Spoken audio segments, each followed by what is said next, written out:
Hello and welcome. My name is Peter. Earlier, I tried to redefine the concept of BIM. If you've not seen that video, you can check out the link here. Really? Well, I better check that out. In that video, I reached the conclusion that building information modeling is what architects have been doing for a long time. And today, I want to go a step further. So let's explore building information modeling. If you hear of BIM today in 2023, it's always about information. So we can all agree that building information modeling is not a 3D model. And it's also not a software. Building information modeling is a process, a way of working.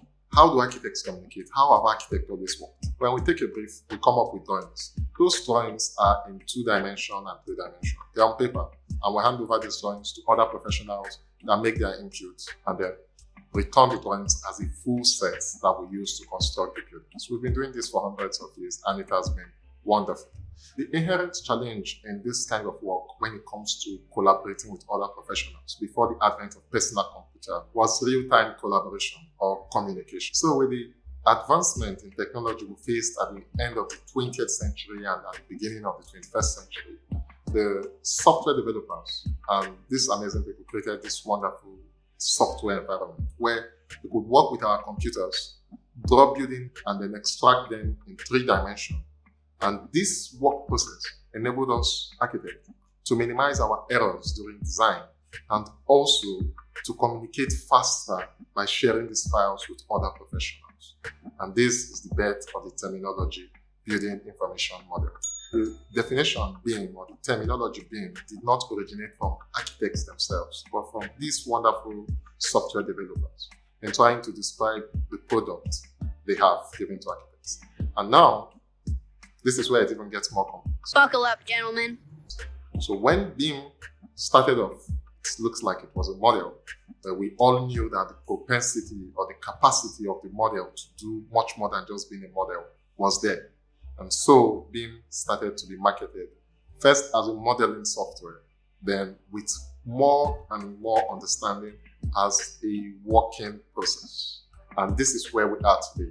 And so building information model, building information modeling, and building information management. Now it's a miracle that this modeling and management all starts with M. So the acronym BIM itself can mean 3 things at the same time. But for purpose of this explanation, I'm going to leave it as building information modeling, the verb that it is. Every architect knows you need 2D detailed diagram to avoid asking so much questions. And so if we are going to market building information modeling, we should emphasize that the 2-dimensional diagrams be as detailed as possible. Unfortunately, today, when you type BIM, you always see a model and you see clash detection. Now I live in a third world country. Most of our buildings in this place are passively designed. That means we don't need so much pipes for heating, cooling, ventilation. We don't design very complex buildings. And so clash detection is one of the least of our worries. And so what is far more important to us when we talk about building information modeling is the quality of the detailing. I have an office here and we offer BIM services. One of the key services we offer is in detailing the works.